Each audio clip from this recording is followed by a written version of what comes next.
Hello friends, मेरा नाम है विवेक और आप देख रहे हैं मेरा YouTube channel proof and beyond. आज हम स्टार्ट करने वाले हैं एनसीईआरटी का चैप्टर 5 जो कि है समांतर श्रेणी, या हम कह सकते हैं उसको अर्थमेटिक प्रोग्रेशन। आज हम स्टार्ट करने वाले हैं उसकी एक्सरसाइज 5.1 का क्वेश्चन 3। आइए देखते हैं। लिखा हुआ है कि निम्नलिखित में से प्रत्येक एपी के लिए प्रथम पद और सार्वंतर लिखिए।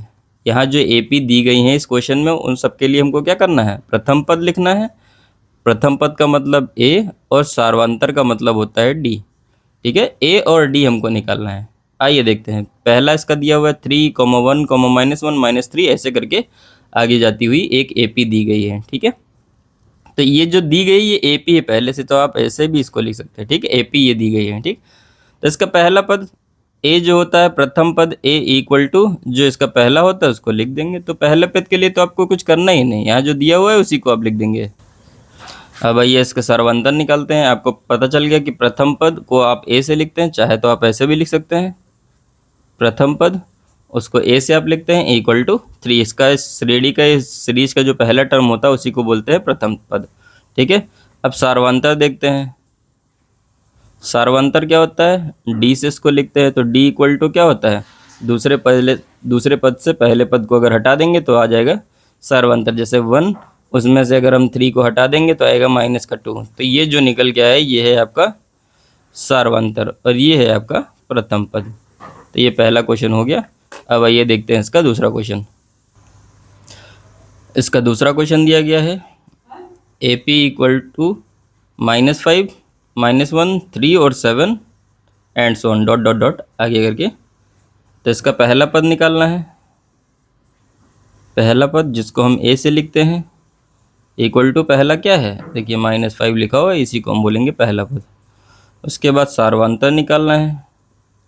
सार्वंतर क्या होता है? दूसरे टर्म से पहले टर्म को हटा देंगे। आप कोई सभी टर्म हटा सकते हैं। जैसे आपको तीसरा चाहिए तो उसके कम वाला टर्म आपको हटा, दूसरा टर्म हटाना होगा।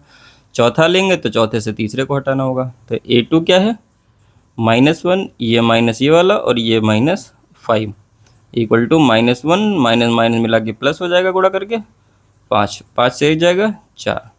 तो आपको पता चल गया कि आपका जो सर्वांतर है वो कितना है? 4 है। और प्रथम पद A इक्वल टू आपको -5 दिया हुआ है। ठीक है, ये हो गया दूसरा क्वेश्चन। इसका तीसरा क्वेश्चन दिया हुआ है 1/3, 5/3, 9/3, 13/3। अब देखिए इसका हमको क्या करना है? प्रथम पद निकालना है। प्रथम पद जिसको हम ए से लिखते हैं इक्वल टू क्या होता है? ये पहला टर्म जो दिया है ए पी का, उसी को हम बोलते हैं प्रथम पद। अब देखिए सार्वंतर आपको निकालना है। सार्वंतर क्या होता है? दूसरे वाले टर्म से पहले वाले टर्म को हटा देते हैं। A2 क्या है? 5/3 -1/3। 5 से बन जाएगा 4/3। यहाँ से आपको D पता चल गया। D इक्वल टू हो जाएगा 4/3 और A इक्वल टू आपको पता चल गया 1/3। आइए देखते हैं इसका चौथा क्वेश्चन। क्या निकालना है इसमें? प्रथम पद निकालना। प्रथम पद को हम ए से लिखते हैं और वो दिया हुआ 0.6।